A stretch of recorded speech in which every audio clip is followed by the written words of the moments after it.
Hey, what's up, everybody? I want to welcome you to another episode of the Dreamers Pro Daily Recap, where we give you a recap of all of the hot topics that we covered that day. You can catch them in their long format and also catch it fully streaming for free on Apple Podcasts.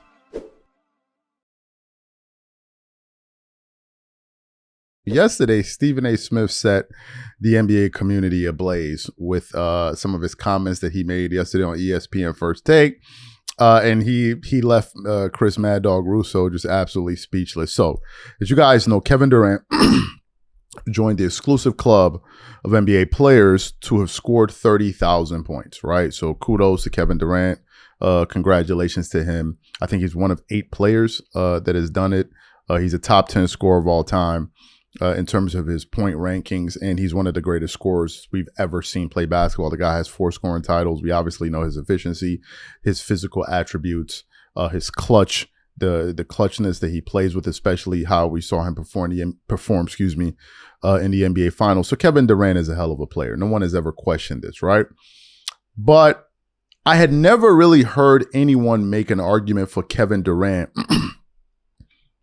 being a top 10 player. I'd never really heard anyone make that argument. And yesterday was the first time I ever heard someone say that Kevin Durant is a top 10 player. And that was when Stephen A. Smith said it. Obviously, we all know the back and forth that Stephen A. Smith has had with Kevin Durant historically. But for him to go out there and say that he believes that KD is top 10 all time, that sent a jolt through the NBA community. And a lot of people have been pushing back. And one of the people that pushed back on him yesterday was Chris Mad Dog Russo. And really, that's the audio that we want to get into. But before we even get into this, because I have a lot of thoughts on this, today's video is brought to you by our sponsor, Prize Picks. Prize Picks is America's #1 daily fantasy sports with over 10 million members. Prize Picks makes it easy to get real money action on the sports and players you love. You pick more or less on at least 2 for a shot to win up to 100 times your cash. For example, this week on Prize Picks, I'm looking at the upcoming NBA schedule and selecting Stephen Curry for more than 29 points and Kevin Durant for more than 27 points and Anthony Davis for more than 12 rebounds and Luka Doncic for more than 8 assists. If you're like me and you like to play it safe, you'll love Prize Picks' new feature, Flex Plays. It's the safest way to play. You can still cash out even if your lineup isn't perfect. Plus, you can double your money even if one of your picks doesn't hit. On top of this, Prize Picks puts their members first, so all withdrawals are fast, safe, and secure. When my picks hit, I can get my money as quick as in 15 minutes. So download the Prize Picks app today and use code CLNS to get $50 instantly when you play $5. That's code CLNS on Prize Picks to get $50 instantly when you play $5. You don't even need to win to receive the $50 bonus. It's guaranteed. And remember, whenever you support this sponsor, you're supporting this channel. Thank you. So what we'd like to do now is we'd like to play what Stephen A. Smith had to say, a little bit of his rationale behind having Kevin Durant in the top 10. We want to play a bit of the rebuttal that Chris Mad Dog Russo put forth, and then we're going to come back and really get into this show. So take a listen to these guys here. This is a top 10 player of all time. This is a top 3 scorer in the history of basketball. He's that elite. We keep forgetting that he was out the better part of 2 years because of that torn Achilles tendon that he suffered against the Toronto Raptors in the finals. When he went down permanently, he was out the entire year. We keep forgetting prior to that in Oklahoma City, he had missed a huge chunk of time because of injuries that he sustained. When this brother is on the court, he's a career 27.2 per game scorer. That's 6th all time, behind Jordan, Wilt, Luka, Embiid, and Elgin Baylor. That's 6th all time. We're looking at 4 NBA scoring titles. Only Michael Jordan and Wilt Chamberlain had more, doggy. We're looking at 2 NBA Finals MVPs. Only Jordan, LeBron, Shaq, Magic, and Tim Duncan had more. This is who we're talking about when we talk about Kevin Durant. A 6'11", 7-footer with a handle, with a perimeter game, with a three-point shot, with a mid-range game, with free throw shooting excellence as well. And we didn't even bring up his defense, which is underrated. Let me say something else about him. It doesn't matter how temperamental he gets, how truculent he gets. He can get a bit petty.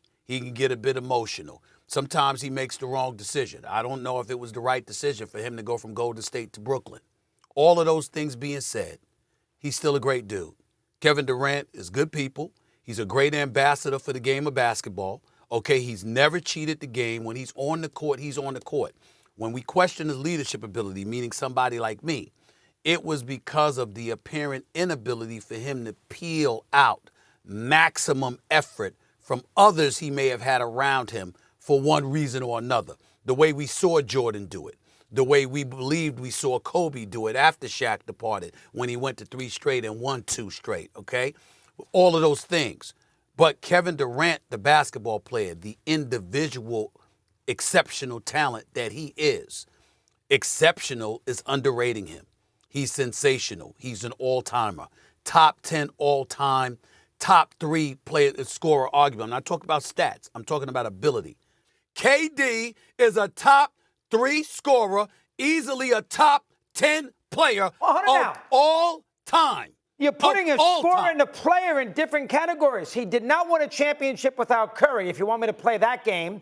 And Go ahead. Be fair on Will. Be fair on Will. He anchored 2 of the greatest teams in the history of the NBA. That has to count for something. Hold it. Didn't Wilt have the silhouette?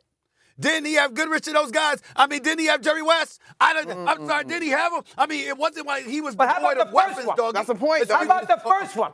What year was that? 67, 68. Well, no, 66, 67. It wasn't that long ago. Okay. It wasn't that long ago. Okay, the year I was born. Like I said, he's a foot taller than 99% of the competition. My point to you is I'm not trying to take away from Wilt, but I'm looking at the direct nemesis. Yeah. A direct nemesis has 11 titles to your 2. That is not Kevin Durant. When you are talking about, we agree. No argument. You're making it sound like I'm making a big deal. You have him. You said he's not top. He might be top 10. What difference does it make? Oh, welcome back. You got him 5 or 6 spots. So you're making such a big deal. It is a big deal. Well, hold it now. He's top 10. How about the intangibles of greatness? There is an intangible quality to anybody with greatness. There's an intangible quality. Intangible. Does he have that? Does he have that intangible quality? Has he shown that when he was up? What is it? Put a name on what the intangible quality is. You know what it is? Quickly, because then we have to move on. Here's an intangible quality. 3-2 up on Golden State at home with an 8-point lead in the 4 minutes. He was just ahead of the curve. OKC. Go win the game if you're Durant. So you heard what these guys had to say. Chris Mad Dog couldn't believe what Stephen A was saying, that Kevin Durant is a top 10 player. What are my thoughts on this? First of all, I don't think Kevin Durant is a top 10 guy. Okay, now I'm just going to give you guys some of the players I have in my top 10 in no particular order. We have Jordan, we have Kobe, we have Kareem, we have LeBron, we have Bird, we have Russell, we have Akeem. I have Akeem. We have Duncan, we have Magic, and we have Shaq. Okay, now some people may say, well, Wilt is interchangeable. You can move him out with Kareem, no problem. But Kareem, I believe, is a top 10 player of all time. Go look at his resume. Go look at some of those playoff runs that he's had. Go look at his numbers. He's arguably the best defensive player in terms of a big man ever. I mean, he was that stout as a defender, and he could score. And Michael Jordan, I remember MJ saying that if he had to pick a 5 to go out there and play with, Hakeem was one of the people he picked. After, I believe he picked Scottie Pippen. I think he picked Worthy, and I forgot who else he picked. So Hakeem Olajuwon is the real deal. I have him in my top 10. But things could change over time. But for now, he's in my top 10, and I think he deserves to be there. But some people are going to dispute that, right? Which is fine. Now, let's look at some of the other players that are outside of the top 10. Because after that, you have Curry, you have KD, you have Worthy, you have West, you have Dr. J, you have Kawhi, you have Giannis, you have the Joker, you have Malone, you have David Robinson. And some people would make an argument that some of these people I just mentioned in that top 20, a lot of those guys could or should be ahead of Kevin Durant. But to say that Kevin Durant is in the top 10, we then have to ask the question, and this is the thing that a lot of people don't do whenever they put out these lists. It's like, okay, well, he's in the top 10. They're like 100 people. Some people have 100 people in their top 10. Okay, if you're going to stay the top 10, who are you removing out of the top 10? Well, let's go through some of the players in my list. Okay, Are we removing Jordan for KD? No. Are we removing Kobe for KD? No. Are we removing Kareem for KD? No. Are we removing LeBron for KD? Hell no. Are we removing Bird for KD? No. Are we removing KD for Russell? No. Are we removing KD for Kareem? Now, some people would say yes. I say no. Because if you're going to remove Hakeem, the next person you got to bring it right up there is Wilt. But that's just me. So you have no. Then you have Duncan. Hell no. Are you removing Magic Johnson for KD? Hell no. Are you going to remove KD for Shaq? Hell no. So what Chris Mad Dog Russo would have been better off doing was asking, okay, look, fine. You have Kevin Durant in your top 10. Fantastic. That's your opinion. Quickly, list your top 10 players right now. And who do you have KD over? Because if you can't do that, then you can't really substantiate your position. What I'm saying is, I'm not putting KD over any of these guys that I just mentioned. I'm just not. And then if we go outside the top 10, bro, you got some stout candidates out there. You still got Giannis. You still got Stephen Curry. You still got Nikola Jokic. I mean, it ain't so easy. It ain't so easy to just move KD past them.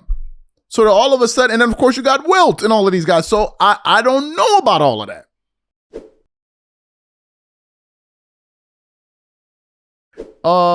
48 hours ago, you had some people talking about the Lakers are going to win the championship. One of those people notably in Shannon Sharpe.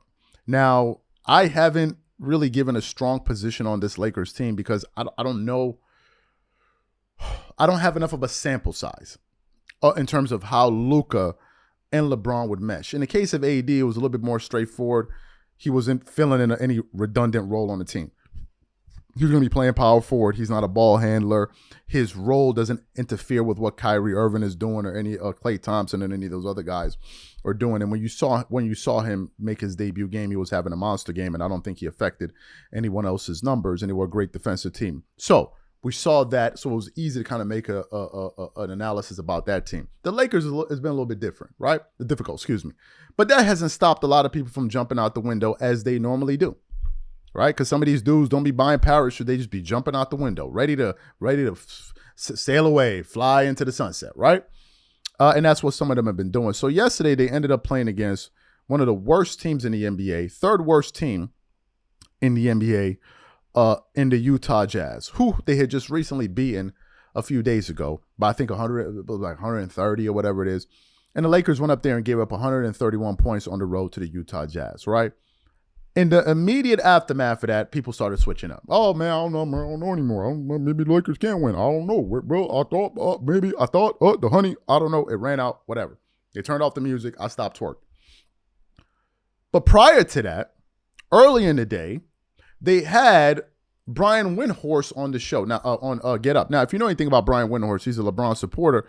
But at certain points, he seems to be very objective about some of the points that he makes on television. So they were talking about the ceiling for the Lakers and how far they think the Lakers can go.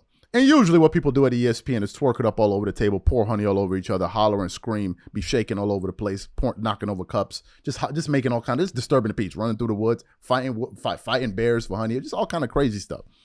But then when it came time for Brian Windhorst to give his analysis, he gave an absolutely brutal analysis on the Lakers, and some of these dudes got mad at him and started getting at him online. So what we want to do is want to play some of what Brian Windhorst had to say about how far he thinks this Lakers team could go, and then we're going to come back and continue on the show. Take a listen to Brian here. Windman, your face spoke 1,000 words. What is your Monica? Okay. Windman, what are your thoughts here? The Thunder disrespect is really amazing, and it's not just Shannon. I hear it every day from people in the league. This team is 43-9. Their average margin of victory is 13 points a game. It's one of the largest in the history of the league. They have 35 wins by 10 points or more. They are going to be starting two guys who are super skilled, over 7 feet tall, against the Lakers, who are playing without a proper starting center.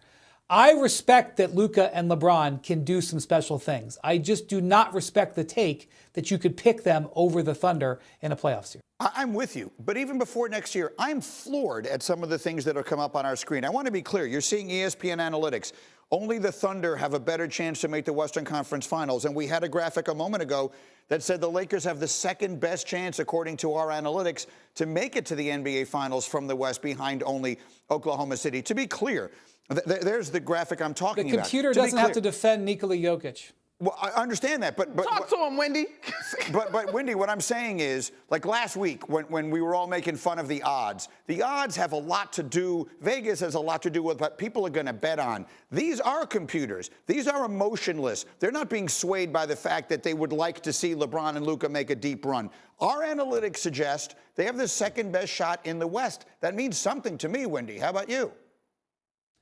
Well, when it comes to odds in the Lakers, there's almost never a good bet that you can make odds-wise on the Lakers because the sports books take advantage of the irrational Laker fan. Right. And I actually can't even blame the irrational Laker fan because irrational Laker fans get players like Luka Doncic and Anthony Davis and LeBron James falling out of the sky to them. So I'll let them be irrational, but I will disregard sports books who have to balance out the irrational Laker fans' wagering.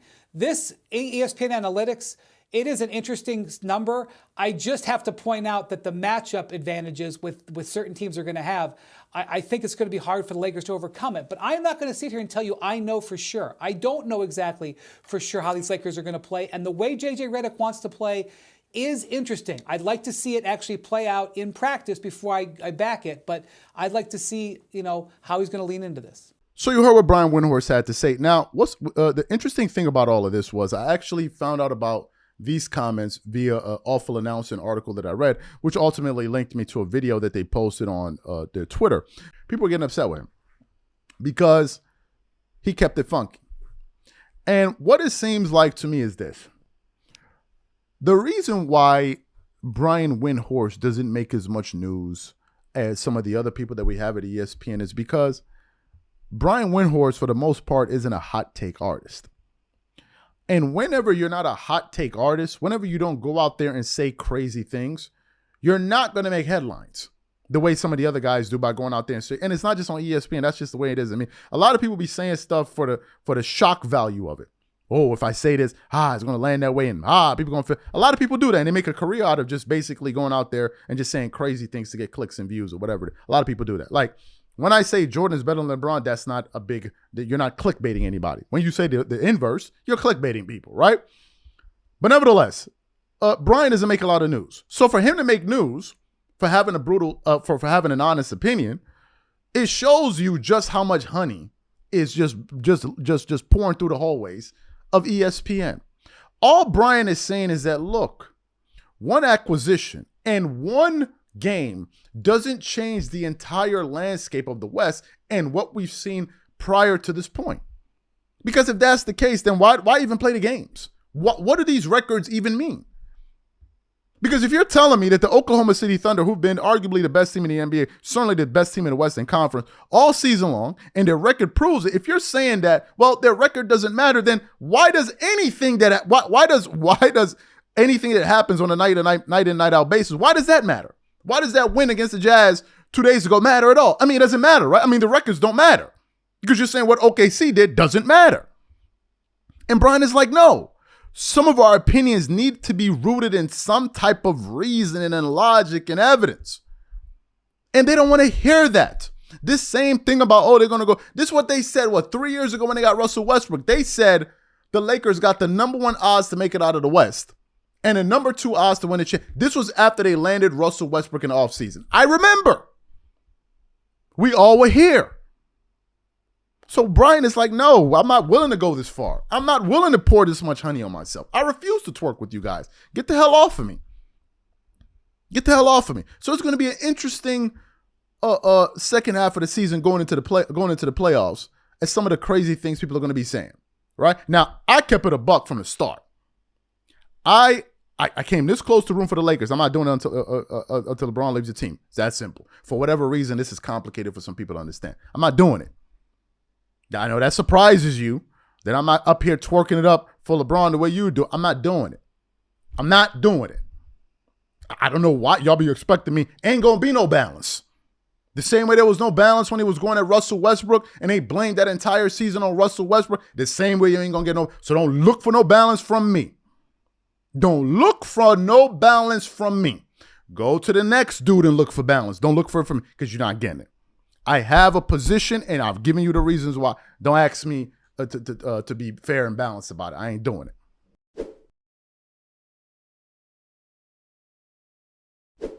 It's been an interesting, let me say, past 24 hours.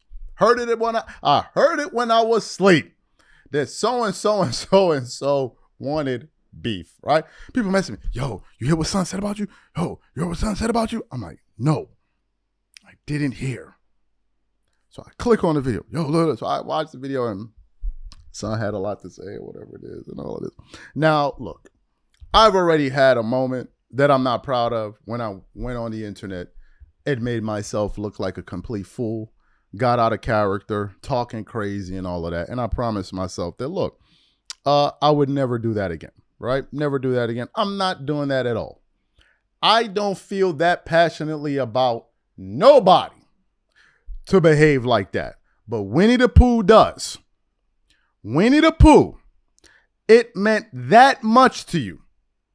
You talking about, oh, you loving LeBron and all of this, son. You was getting mad over LeBron, son. Last time you heard me talk like that was because somebody said that about me. Wasn't nobody talking to you? But it's okay. It's okay. I'm not going to respond in kind because you be like, oh, you know, you're going to keep it funky with the Lakers and the hate with the Lakers.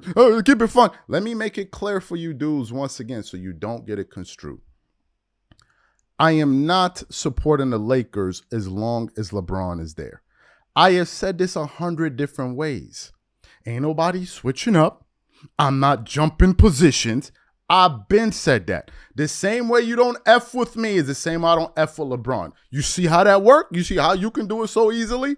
But you mad about you keeping the double? I ain't keeping no double energy. How about that? Are we good? Pookie Bear, we good? Winnie the Pooh? Go get yourself some honey and have a seat, son. Go have a seat. Ain't nobody blinking twice with your ass. So let's say that. Let's keep that over there.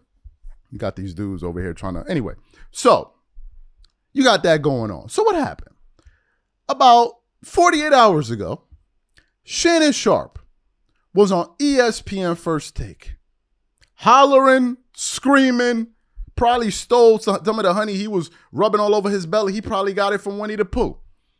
He was over there hollering and screaming, oh, the Lakers going to do this, the Lakers going to. And he absolutely stunned Brian Windhorst. Brian Windhorst almost walked off the set because the twercation was just so much. Everything was shaking. The table, the cups, everything was moving from how much gyration that was taking place on the set. Why was Shannon saying that?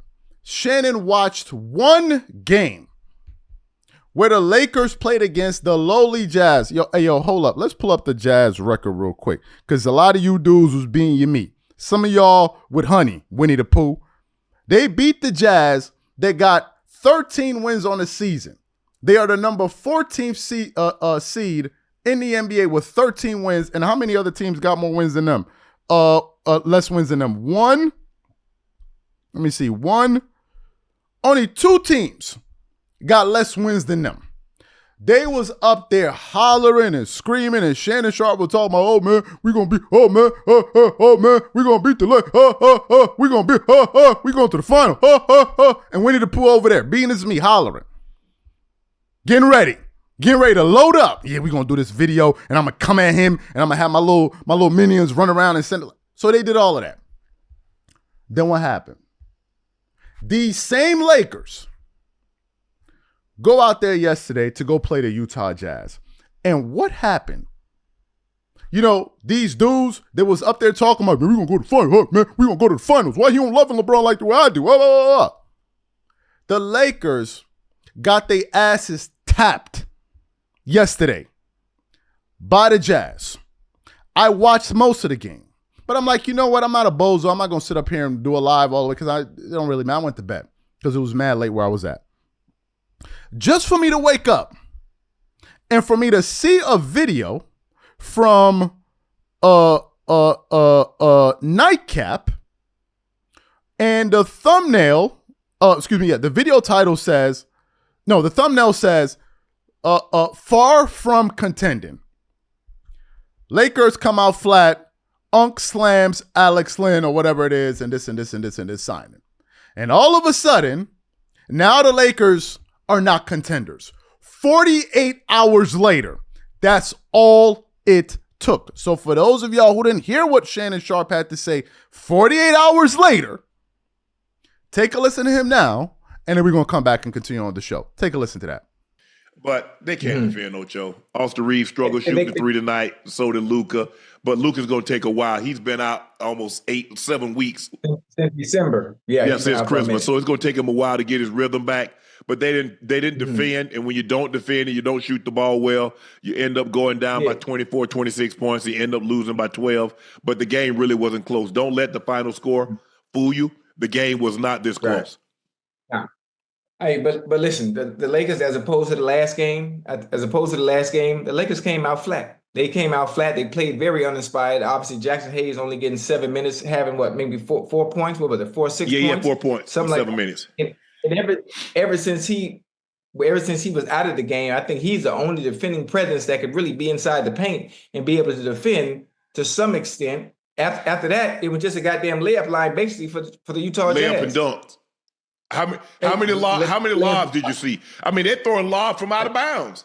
It was Lob City, but they just don't have bigs. They don't have bodies to really throw at people. Right. And the guys that they throw out there, that's all they're doing. They're throwing out there. Jackson Hayes is really a guy you don't none of their bigs you run offense for, Ocho. They run lobs, right. Get it off there. Hey, you want points? Get it off the rim, offensive rebound, and put it back in. That's how you're going to get your points because we're not running anything for you. Okay, I have a question for you then. So how long, obviously, you have the All-Star break coming up right now. How long until the Lakers figure it out? How long until JJ figures out what pieces he needs to be able to contend? You're not contending. This team, this roster is not built to contend. It all depends on who you get in the first round matchup. You might can steal. Luka and LeBron might can steal it, but that's as far as you're going. You're not beating any team to have. You're not going to beat OKC. Not with this. You're definitely not. What you gonna do with Jokic? Now Jamal Murray went crazy tonight. He had 55. Jokic had a quiet night. He said, Jamal, I've been carrying you today. I've been doing what I do. Hey, you go ahead and take it over. And he dropped 55, and everybody knows Jamal Murray can get hibachi hot, and he got that tonight. But no, they're not. They're not really, doing anything. Not with this roster. So you heard Shannon Sharpe. Let me figure this out. What trades and major acquisitions did the Lakers make between Tuesday and Thursday? Because 48 hours ago, you were talking, we're gonna beat the OKC Thunder. Hey, ha. Winnie the Pooh over there. Here, Unc, take another. Hold on. Here go Winnie the Pooh. Take another jar, Unc. Take another jar, Unc. I got him. I'm gonna do a video about him. I got him. 48 hours later. These dudes is talking about, oh no, well, they're not going nowhere. They're not ready, blah, blah, blah. But for those of y'all who didn't even hear what Shannon said, because I want to play some of it, because the honey slinger was on full display. What we want to do is we're going to quickly play Shannon Sharpe sound analysis just 2 days ago about why he thought the Lakers would beat the Oklahoma City Thunder and go to the final. Take a listen to Shannon Sharpe here. But in all seriousness, Shannon, obviously because you are a Lakers fan, how far do you want to see this team go? Like, what are your expectations? If I'm not mistaken, Wendy, correct me if I'm wrong, I think with 19 losses, I think they're like third in the Western Conference. I think they're fourth right now. Fourth, okay. I can see them moving up. Third in the loss column, that's right. What'd you say, Wendy? Tied for third. Tied for third in the loss column. Yeah, okay. Tied for third? I can see us being second or third. Hey, you know what that means, Stephen A? That's one thing. Now he got somebody that can take the pressure off him. Luka can go on one of them scoring binges. LeBron can facilitate. Even if both guys are off the court, you still got a ball handling Austin Reeves. Don't say anything now, but Kobe of the Ozarks been getting people that work. So now, if you have both of those guys, now you got two guys that can score. If one of those guys are off, all three of them are on the court, you got three guys that can score. Man, hey, we go back to, hey, I tell you what. Let us get OKC in the Western Conference Finals. I guarantee. Oh my God. Ooh. What? Ooh, that's a tough Shannon. What? Shannon, that's a tough bet. What? Hold on. Let me get my. If the Lakers get the OKC Thunder in the Western Conference, we are going to the NBA Finals. You heard what he said. 2 days later, they can't beat the Thunder. So help me understand this. Why do we need to be taking these dudes seriously? Why do we need to be taking them seriously? Why? I'm confused. Why do we need to be taking y'all seriously? Why? I'm trying to figure it out.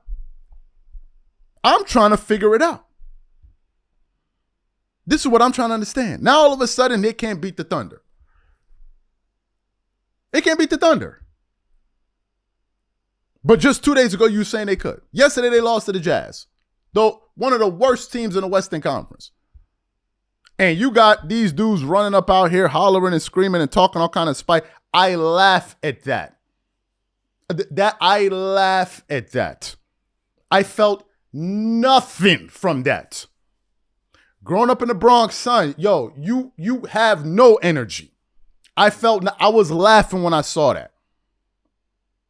You seem sweet to me. I'm going to just keep it a buck. I don't know what you think is going on. I don't know where you think you at. You seem sweet and lovely and soft.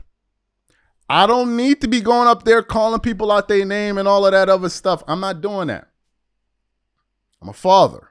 I got to make an example for my kids. We're trying to run a business out here. I'm not trying to be up here talking all crazy. As I said, I made a fool of myself once. I will not do it twice. But if you felt that way about LeBron James, son, you're going to be feeling the type of way for a long time because I ain't feeling him. I'm not feeling him. How that don't sit well? How you don't understand that? I'm not feeling him. I'm not feeling the way they did Darvin Ham. I'm not feeling the way they did Russell Westbrook. I'm not feeling that. I'm not feeling how all of his teammates always get the short end of the stick and they always the scapegoats. I'm not feeling that. I'm not feeling it. And I'm not hiding my feelings about it. I'm not rocking with dude. I don't know why it be so complicated for you dudes. So Winnie the Pooh, relax, son. Relax. You ain't doing nothing with that. Relax, B.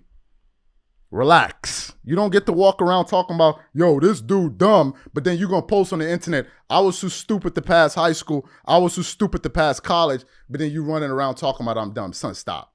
Pull up my LinkedIn, relax. Just relax. I know you love LeBron, and this is how you LeBron fans be behaving. Y'all take that so personal, y'all be ready to fight for him. I'm not the one. You can move to the next LeBron hater with that. I'm not the one with that, son. You can talk all your spicy talk. You seem sweet to me, Winnie the Pooh.